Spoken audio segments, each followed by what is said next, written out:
Rakaman masih baik. Jadi untuk pengenalan, nama Amir Ashraf Muhammad Sharifuddin. Suara tak berapa nak ada sebab subuh. Biasa subuh tak bercakap.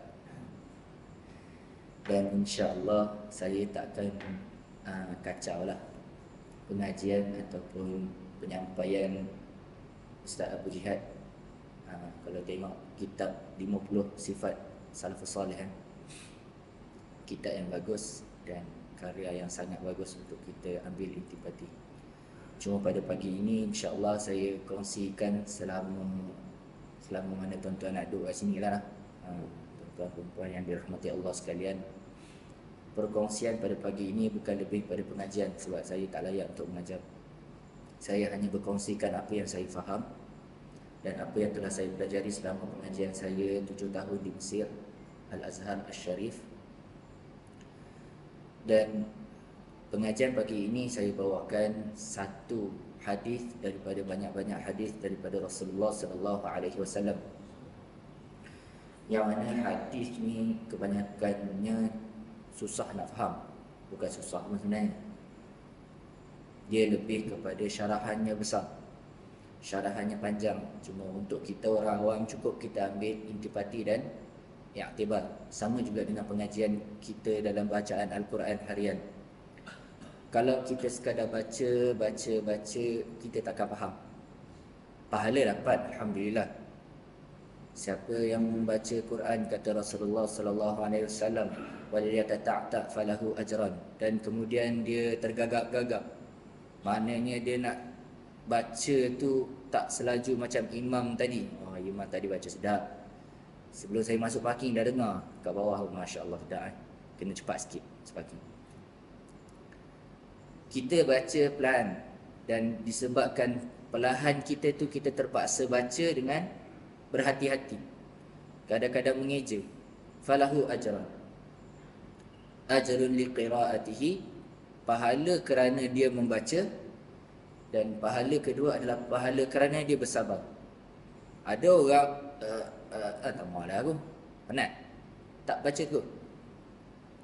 Tapi kerana kesabarannya Allah ganjarkan pahala yang lebih. Dan ingat tuan-tuan, perempuan, hadirin dan hadirat, di dalam Al-Quran tiada satu pun amalan ataupun sifat ataupun tabiat bagi seorang mukmin itu Allah Subhanahu Wa Taala ganjarkan kepada dia, melainkan ganjaran itu khusus dan tidak diberitahu. Nak cerita besar pahala bersabar. Kerana sabar adalah satu-satu sifat dan amalan tabiat yang bukan dikira macam ibadah puasa. Kita belajar hadis, sumuli wa ana ajzibi. Kamu berpuasa, aku yang akan ganjarkan. Tetapi sabar tak macam puasa. Kerana dalam puasa ada sabar. Selain daripada puasa, solat juga ada sabar. Kalau kita tak ada sabar, tak datang solat jemaah subuh. Betul tak? Kalaulah tak kerana sabar, tak duduk dengar ceramah Ustaz Amir pagi ni. Tapi kerana sabar nak tengok Ustaz Amir macam mana, tengok hak ganti Ustaz Abu Jihad pagi ni sedap tak? Saya rasa Ustaz Abu Jihad sedap lagi dengar tak? Jadi pada pagi ni kita tahan sikit rasa sabar tu. Kita ambil satu pengajian ataupun perkongsian pada pagi ini daripada hadis Rasulullah sallallahu alaihi wasallam ceritakan daripada Abu Hurairah radhiyallahu anhu. Abu Hurairah ni sahabat Rasulullah. Yang mana sahabat Rasulullah ni ceritakan satu hari Rasulullah ajarkan kepada dia dan sahabat-sahabat yang lain tentang satu perkara. Kata Rasulullah, "Innallaha thayyib la yaqbalu illa thayyiban."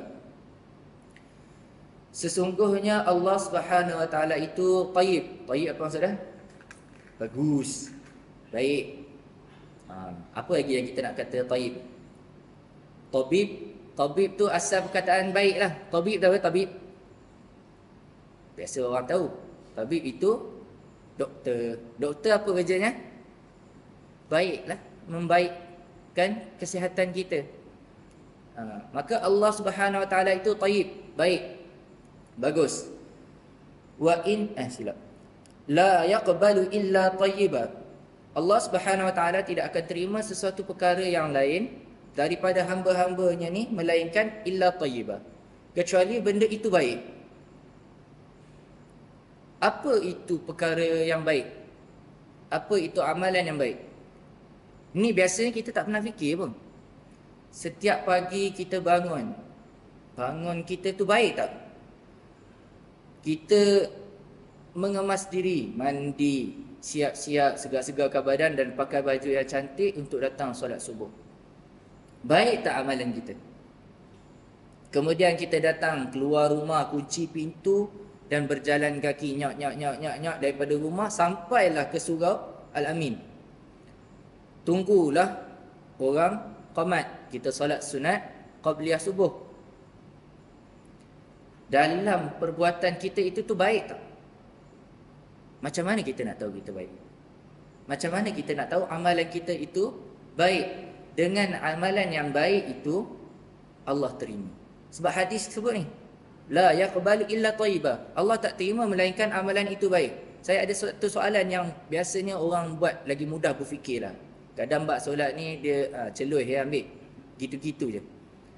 Kita ambil satu soalan ni, biasa saya suka tanya dalam hadis ni. Bukan saya suka tanyalah, guru saya pun tanya soalan yang sama lah. Masa tu belajar lagi. Baik, macam mana kita nak tahu Haji kahwin dah berapa lama Haji? 20 tahun dah? Dah kahwin 20 tahun? 30? Oi, bahagia 40 tahun lah.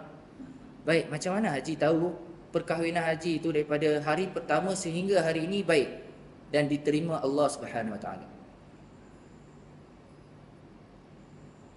Macam mana? Haji dah berapa lama kahwin ni? 40 tahun dah? Ada, Alhamdulillah. Allah kurniakan keberkatan 40 tahun. Tapi daripada hari pertama kita kahwin, yang dah kahwin lah, daripada hari pertama kita kahwin sehingga ke hari ini, macam mana kita nak tahu yang perkahwinan kita itu diterima oleh Allah Subhanahu Wa Taala? Macam mana?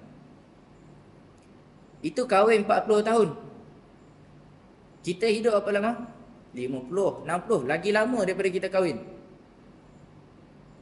Solat kita setiap hari diterima atau tak? Macam mana kita nak tahu? Jadi persoalan yang besar, yang mudah kita nak tangkap pemikiran kita, kahwin lah. Kahwin lah, mau orang Melayu. Patut dia macam-macam kes poligami tu.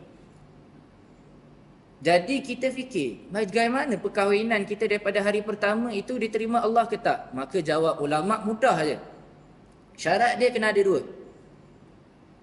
Yang mana bila amalan ini kita lakukan, ada 2 syarat ni, ada 2 rukun ni, amalan kita itu dikira baik dan diterima.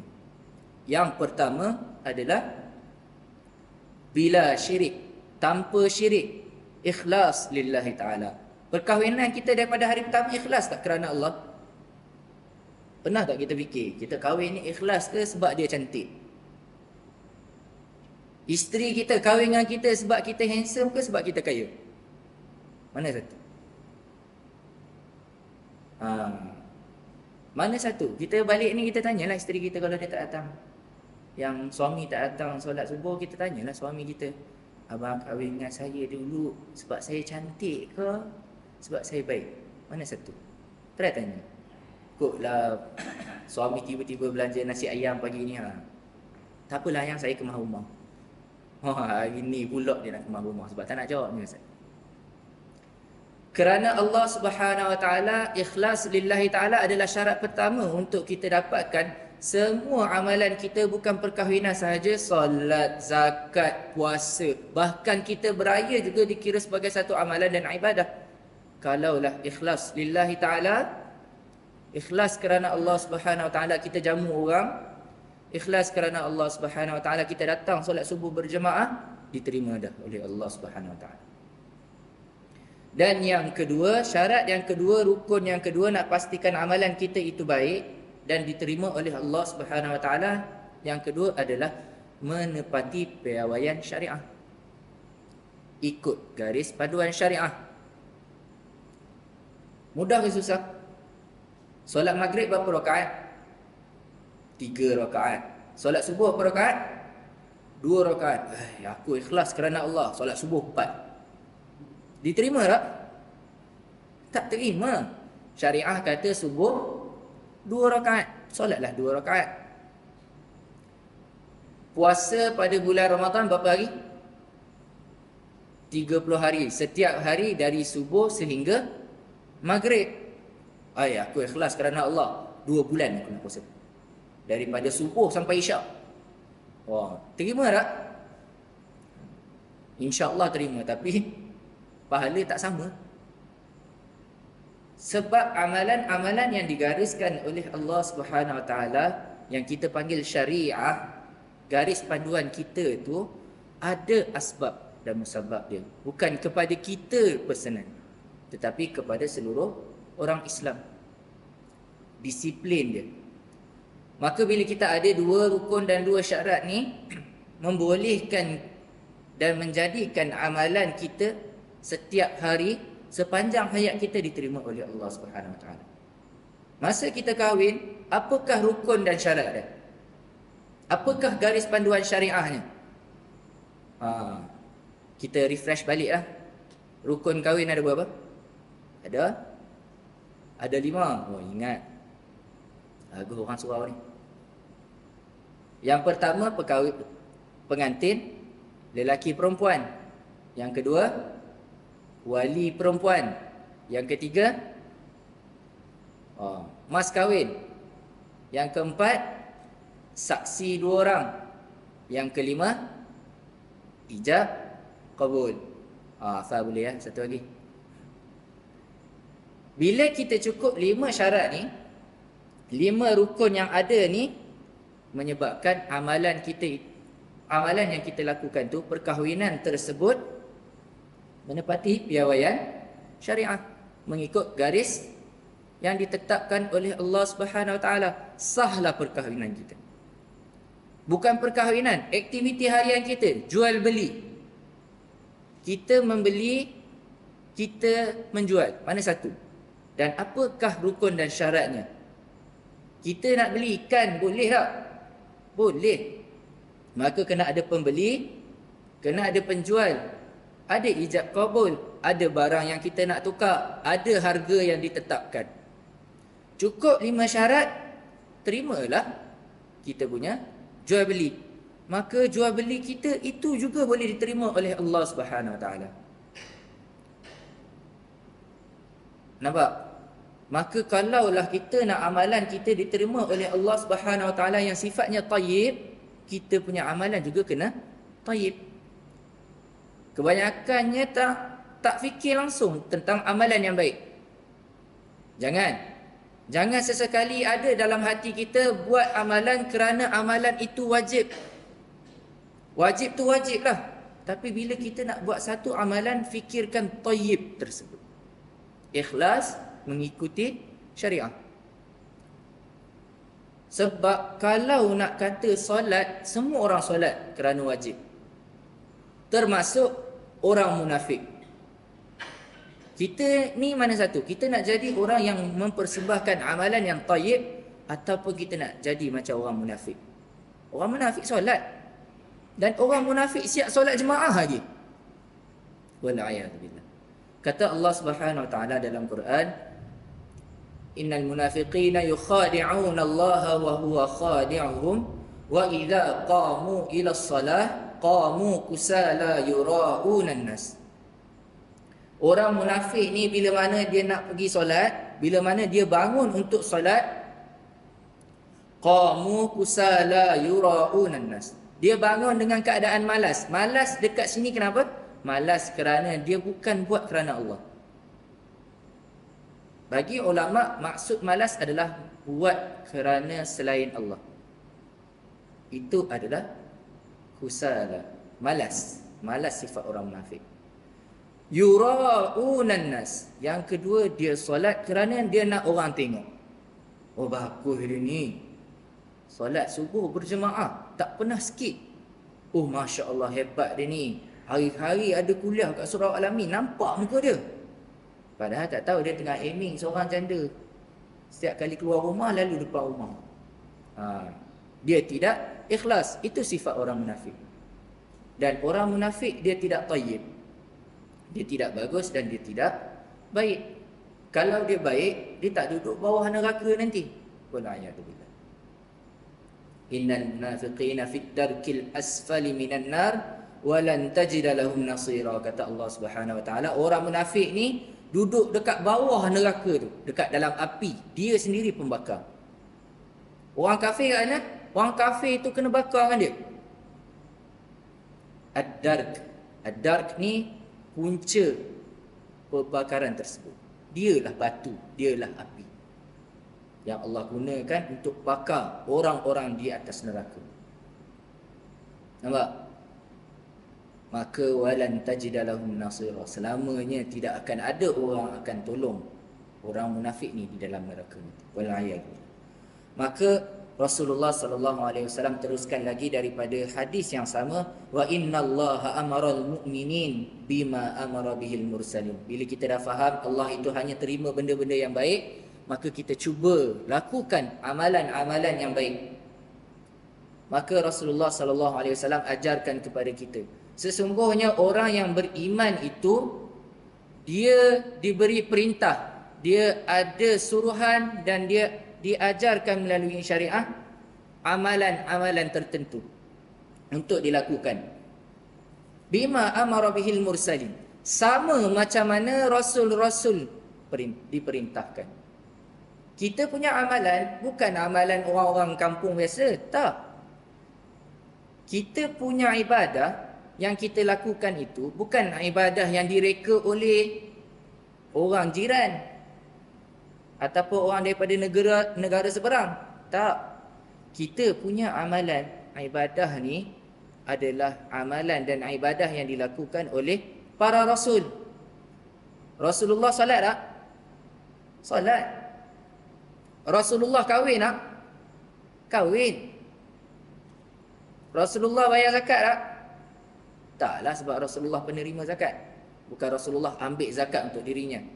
Rasulullah gunakan zakat untuk mengurus tadbir kewangan. Lagi apa? Banyak lagi amalan-amalan yang disuruh oleh Allah Subhanahu Wa Taala kepada para rasul kita buat. Raya contohnya, raya-raya. Ini hari ni 30 Syawal. 30 Syawal. Satu lah. Habis dah. Habis dah raya kita. Ada lagi open house. Hari ni bawa dia orang nak jemput open house. Tak baik betul dia buat macam tu. Terlepas dah lah, tak apalah. Saya salah lagi ni. Raya yang sudah berlalu satu hari yang lepas, 30 Syawal, kita beraya tak? 30 Syawal tu kita raya sebab kita raya ke ataupun sebab ada amalan? Kita raya sebab saya daripada kecil Ustaz raya. Dulu dapat duit raya, sekarang saya pula kena bagi duit raya. Tak apalah, seronok. Raya ni Ustaz, anak-anak datang balik, kerja jauh, ada jam. Raya lah. Akan datang kita ada raya apa? Raya haji, raya korban. Raya juga.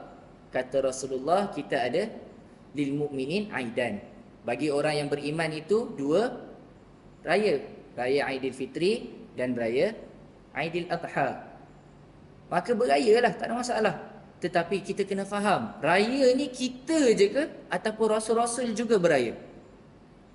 Jawapan dia, Rasulullah juga beraya. Bahkan ditulis dalam Al-Quran tentang Nabi Isa alaihissalam beraya. Wa idh qala Isa bin Maryam Allahumma rabbana anzil alaina ma'idatan minas sama' takunu lana 'aidan li awwalina wa akhirina wa ayatan mink. Dan ketika mana Isa anak Maryam itu berkata, Allahumma rabbana, Allah Tuhan kami, turunkan makanan untuk kami daripada syurga itu. Takunu lana 'aidan li awwalina wa akhirina, supaya kami dengan makanan-makanan tersebut kami boleh jadikan dia sebagai hari raya. Nabi Isa raya tak? Raya lah kalau kita baca Quran tu. Surah Al-Maidah muka surat last sekali. Ayat berapa saya tak ingat. Surah Al-Maidah muka surat last sekali. Boleh tengok atas sekali ayat ni. warzuqna wa anta khairur raziqin. Itu ibrah pada hari raya. Itu pengajaran yang kita nak ambil daripada hari raya sebenarnya. Pada hari raya kita memberi orang makan. Bukan kita je yang makan. Oh sedap lah mak, kita nak makan je. Boleh, tak ada masalah makan. Itu rezeki kita. Tetapi dianjurkan untuk kita lebih membuat jamuan. Tak apalah, dah habis raya ni nak buat jamuan, buatlah. Tak ada masalah. Dia juga adalah amalan yang baik. Dan pada akhirnya kita berdoa kepada Allah Subhanahu Wa Taala, warzuqna wa anta khairur raziqin. Dengan kita memberi makan kepada orang, kita minta Allah rezekikan lagi. Maka sama je dengan para rasul yang lain, amalan-amalan yang mereka lakukan, arahan yang Allah berikan kepada mereka, itu juga arahan dan amalan yang dilakukan oleh kita orang yang beriman, insya-Allah. Maka nak jadi orang beriman mudah. Amalkan apa yang Rasulullah buat. Contoh yang diberikan di dalam hadis ini, qala ta'ala ya ayyuhar rusulu kulu minat thayyibat wa'malu salihah. Allah perintahkan kepada para rasul, ya ayyuhar rusul, sekalian rasul-rasul, makanlah daripada makanan-makanan yang baik. Kulu minat thayyibat wa'malu salihah. Lepas kita makan, lepas kita kenyang, datang buat amalan soleh. Sebahagian ulama berpendapat amalan soleh kat sini adalah solat. Sebahagian amalan soleh yang disebut dekat sini, yang dikatakan oleh ulama adalah bersedekah makanan sebelum kita makan ataupun selepas, tak ada masalah. Itu amalan soleh yang boleh kita lakukan. Ini yang ulama kata. Kemudian waqala ta'ala dalam hadis yang sama, ya ayyuhalladzina amanu kulu min tayyibati ma razaqnakum washkuru lillah. Tetapi amalan soleh yang paling jelas disebut di dalam hadis ini adalah satu, bersyukur kerana Allah Subhanahu Wa Taala. Maka amalan soleh yang diajarkan kepada Rasul apa dia? Makan makanan yang baik.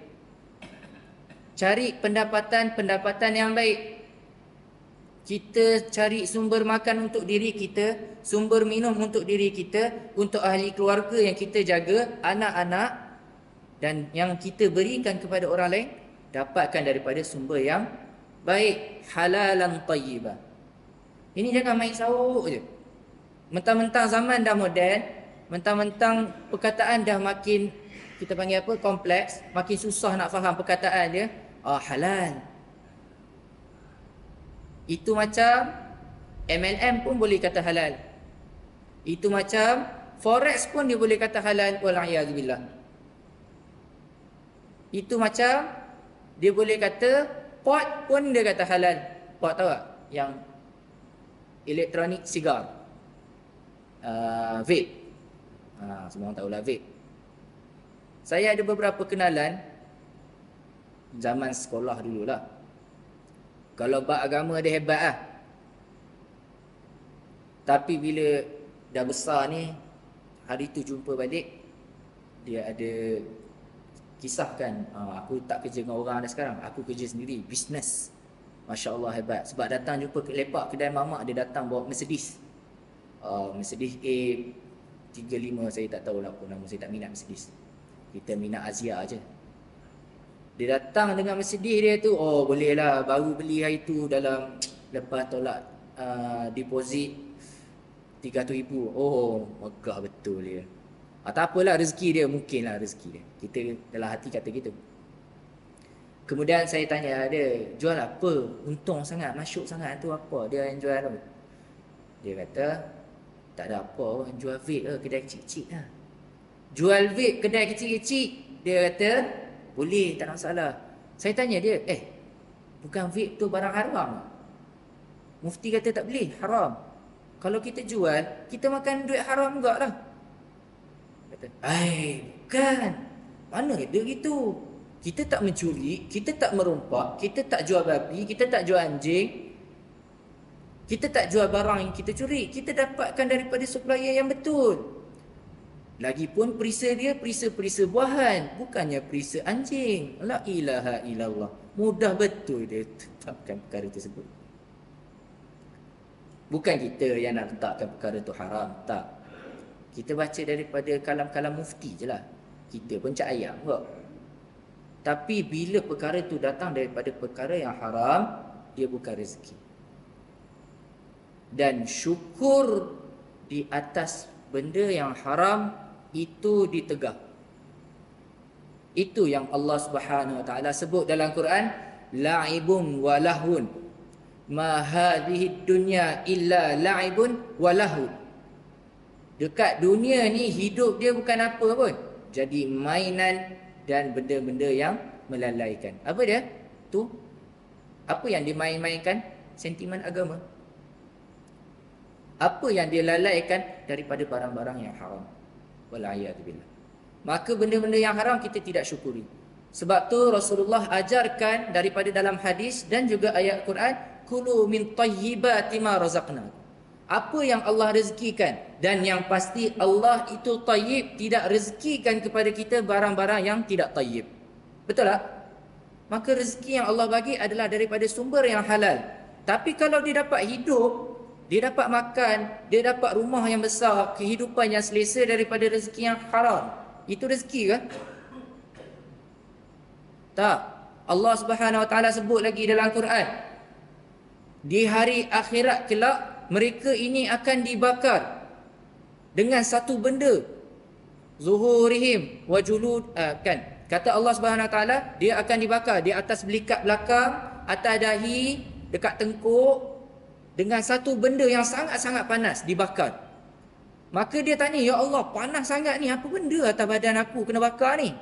Maka Allah, hadza ma kanastum li anfusikum, kata Allah dalam Quran. Inilah harta benda yang kamu kumpulkan untuk diri kamu, untuk aku bakar kamu. Itu yang dia kata rezeki. Sedangkan itu bukan rezeki, itu bala dia, azab untuk dia kat dunia hingga hari akhirat. Maka kalaulah itu bukan rezeki, kita boleh syukuri tak? Kalau tak boleh syukuri, tidak ikhlas lillahi ta'ala, dikira amalan yang soleh tak? Tidak. Maka itu pengajaran daripada hadis yang kita boleh belajar. Banyak perkara lagi kita boleh belajar daripada hadis. Kemudian Rasulullah sallallahu alaihi wasallam ceritakan sebagai penutup, summa dzakara ar-rajulu yutilu safar ash'atu aghbara yamuddu yadayhi ila as-sama' wa qulu ya rabbi ya rabb wa mat'amuhu haram wa mashrabuhu haram wa ghudhi bil haram wa malbasuhu haram fa anna yustajabu lidzalik. Ada seorang lelaki, kata Rasulullah dalam hadis ni sebagai penutup, minta maaf lah kalau saya ambil masa sikit. Ini dah penutup dah, jangan risau, kita boleh balik lepas ni. Isteri saya pun dah mesej suruh beli nasi lemak. Saya pun dah kahwin baru setahun. Baru 2020 bila, dah 3 tahun. Anak seorang. Dan anak saya yang kejut saya subuh tadi. Itu yang saya dapat mesej Ustaz Abu Jihad. Boleh lah. Anak tidur balik nasib baik. Maka Rasulullah sallallahu alaihi wasallam sebut di dalam hadis, seorang lelaki ni, dia ada satu amalan yang dia selalu buat. Kita boleh relate lah kono. Amalan dia ni bukan biasa-biasa punya. Yutilus safar, kata Rasulullah. Perjalanan dia selalu buat sangat jauh. Kata ulama, dia suka pergi buat haji. Dan kata ulama, dia suka pergi bermusafir. Yutilus safar. Dan musafir dia bukan dari sini sampai Johor, tak. Mungkin jauh lagi. Dan perjalanan dia itu bukan saja-saja nak jalan lepas tu dia patah balik rumah, tak. Perjalanan dia untuk dakwah. Perjalanan dia itu untuk menuntut ilmu. Perjalanan dia itu untuk berjumpa dengan guru, belajar tentang ibadah yang lebih hebat. Itu sifat dia. Hujan ke ada barang jatuh kat atas? Buruh ni. Bunyi terkejut saya. Kata Rasulullah, dia ni punya amalan suka berjalan jauh untuk dapatkan satu amalan yang baik. Kata ulama, dia suka pergi buat haji dan sebagainya yang saya sebut tadi. Ash'ata aghbara, kata Rasulullah. Sebab dia pergi tu bukan jalan biasa, naik motor kapcai, naik kereta, tak naik unta. Perjalanan dia sangat susah, perih jerih lah lebih kurang dalam bahasa Melayu dia. Dan bila dia sampai ke destinasi, dia akan berdoa. Yamuddu yadaihi ila sama', macam ni. Angkat tangan ke langit dan dia berdoa. Wa qul ya Rabbi ya Rabb. Dan dia berdoa, ya Allah, ya Allah, Tuhanku, Tuhanku. Dia doa macam-macam lah, dia doa macam-macam benda dia nak minta. Tetapi wa mat'amuhu haram, kata Rasulullah, makanan dia daripada sumber yang haram. Wa mashrabuhu haram, minuman dia haram. Minuman dia bukan minuman keras, alkohol tu tak. Minuman dia daripada sumber yang haram. Wa ghudhiya bil haram, dan segala macam benda pendapatan dia datang daripada sumber yang haram. Wa malbasuhu haram, bahkan pakaian dia pun daripada sumber yang haram. Bukan buat daripada kulit khinzir tu, tak. Pakaian dia itu datang daripada sumber yang haram, macam-macam, mencuri lah dan sebagainya. Fa anna yustajabu lidzalik. Maka Rasulullah tanya balik para sahabat, kalau macam tu perangai dia, macam mana doa dia nak mustajab? Macam mana ibadah dia nak diterima? Macam mana amalan dia yang susah payah dibuat tu Allah nak terima dan dikatakan baik tu? Itu persoalan yang Rasulullah timbulkan di dalam hadis ni, dan hadis ini diriwayatkan oleh Imam Muslim. Ada sebahagian ulama simpulkan sebagai tasawuf lah ni, sebagai amalan kita boleh ambil sebagai penutup. Dah 7-5 minit lah, cukup tu, ngantuk lah ni. Bas lah Ustaz, cukup lah. Nakkan nasi lemak roti canai, kan nak kena beratur kat roti canai Mak Azim kat Mai. Baru famous roti canai tu kat Bangi. Boleh hantar pergi. Tapi pergi hari-hari biasalah, hari hujung minggu bagilah anak muda pula pergi. Kami boleh cuti masa ni je. Jadi kata ulama, daripada hadis ni kita boleh simpulkan beberapa perkara, dan banyak perkara saya dah simpulkan secara ringkas, dan ini sebagai penutup. Daripada kata ulama, hadis ni kita boleh ambil iktibar untuk macam mana kita nak dapatkan doa yang mustajab. Sebab pada penghujung hadis Rasulullah tanya, macam mana nak mustajab doa dia? Boleh ambil daripada hadis ni. Yang pertama, kata Rasulullah sallallahu alaihi wasallam, doa ni sentiasa akan mustajab. Doa kita sentiasa dijawab oleh Allah Subhanahu wa taala, tak ada masalah yang tu. Cuma apa yang disebut oleh ulama ini adalah asbab dan sunnah. Sebab-sebab untuk lebih dimustajabkan, lebih dijawab oleh Allah Subhanahu wa taala, dan dikira pahala sunnah, lebihan-lebihan pahala tu untuk kita. Kalau tak jawab kat dunia, akan dijawab di hari akhirat kelak, insya-Allah. Yang pertama sekali antara amalan sunnah untuk mustajab doa kita adalah perjalanan yang jauh. Perjalanan musafir kita yang jauh itu asbab untuk kita berdoa, dan doa kita itu asbab untuk dijawab. Tak? Kalau kita pergi musafir doa banyak-banyak. Saya kalau balik rumah isteri, rumah saya tak cukup jauh lah, rumah saya Subang je. Rumah isteri saya dekat tak adalah jauh sangat kot, Kelantan. Oh, kena time raya habis. Itu hari raya cukup lah. Masak kaki saya nak tekan minyak tau. Bawa gear manual. Macam tu lah. Jadi asbab untuk mustajab doa, sunnahnya adalah perjalanan yang jauh, musafir. Musafir kita itu menjadi amalan sunnah. Setiap kali kita musafir, doa banyak-banyak. Dan pastikan perjalanan musafir kita itu adalah perjalanan yang mubah, harus. Bukan pergi konsert Coldplay nanti, tak. Perjalanan kita yang jauh sebab rusuhan, tidak. Perjalanan kita yang jauh sebab nak jumpa skandal, tak. Perjalanan kita yang jauh sebab nak bincang bisnes jual benda haram, wal'ayazubillah, tidak akan mustajab. Musafir kita sia-sia. Dia faham? Itu yang pertama. Kuat guru, takut pula saya. Yang kedua, kata Rasulullah sallallahu alaihi wasallam, yamuddu yadayhi ilas sama. Angkat tangan ke langit. Ini antara amalan sunnah yang kita boleh buat masa kita berdoa. Dan amalan sunnah ini antara asbab untuk diterima doanya, iaitu angkat tangan ke langit. Doa macam tu lah. Sebab tu kalau kita perasan, kebanyakan ulama, bila dia berdoa, tangannya angkat. Dia angkat tangan. Tak adalah letak atas bahu, letak atas silap peha. Tak angkat tangan langsung, tak. Angkat tangan. Bila angkat tangan itu antara amalan sunnah yang boleh mustajab doa. Itu yang kedua. Dan yang ketiga, ya Rabb ya Rabb, daripada hadis ni, iaitu ulang-ulang. Ulang-ulang doa ni antara dua lah. Kita boleh buat, sama ada kita ulang-ulang sebut nama Allah, ya Rabbi ya Rabb, setiap kali kita doa. Contohlah, Rabbana Rabbana Rabbana hablana min azwajina wa dhurriyyatina qurrata a'yun waj'alna lil muttaqina imama. Rabbana Rabbana Rabbana zalamna anfusana wa in lam taghfir lana wa tarhamna lanakunanna minal khasirin. Banyak doa kita ada Rabbana Rabbana, ulang-ulang. Panggil nama Allah ulang-ulang. Sama juga dengan ayat yang saya baca tadi pasal kisah hari raya Nabi Isa. Nabi Isa juga ulang ayat Allah. Idh qala Isa bin Maryam Allahumma Rabbana. Allahumma Rabbana. Berapa kali ulang? 2 kali. Beza-beza pun tak ada masalah. Nak lagi mustajab, sebelum baca satu doa, Asma'ul Husna 1 kali. Ar-Rahman Ar-Rahim Al-Malikul Qudusus Salamul Mu'minul Muhaiminul Aziz Jabbar. Kalau larat bacalah. Kalau tak, ulang Rabbana Rabbana sebanyak mungkin. Ataupun yang kedua, kita boleh juga amalkan.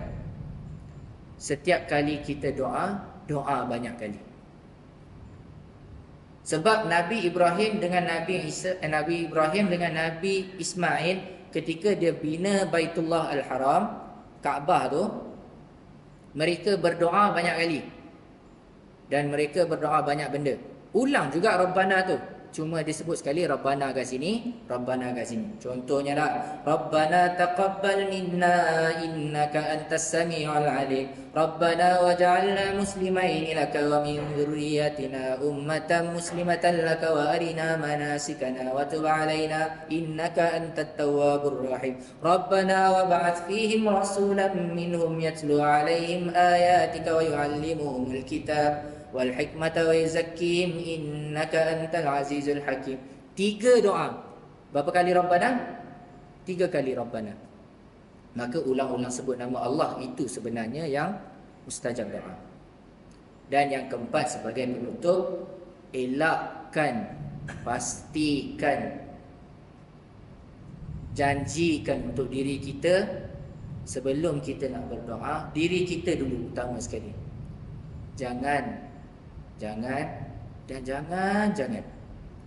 ambil, makan, minum ataupun apa-apa sekali untuk diri kita, keluarga kita, isteri kita, anak kita, berikan ataupun gunakan benda yang haram.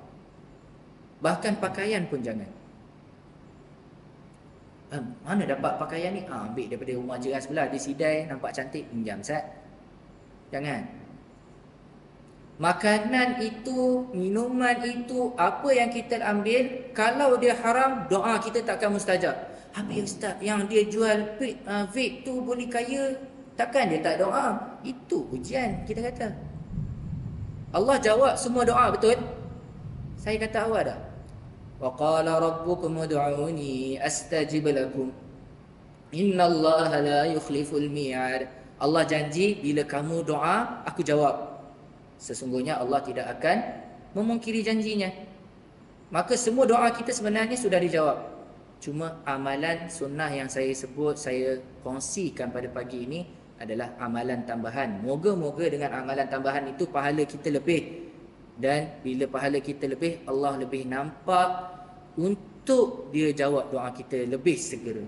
Itu je sebenarnya. Boleh faham tak? Maka hadis ini diriwayatkan oleh Imam Muslim. Wallahu ta'ala a'lam. Allahumma ja'alna jam'ana jam'an marhumah wa tafarruqana min ba'dihi tafarruqan ma'suma. Rabbana atina fid dunya hasanah wa fil akhirati hasanatan wa qina 'adzaban nar. Wa sallallahu ala Muhammadin wa ala alihi wa sahbihi wa baraka wasallam.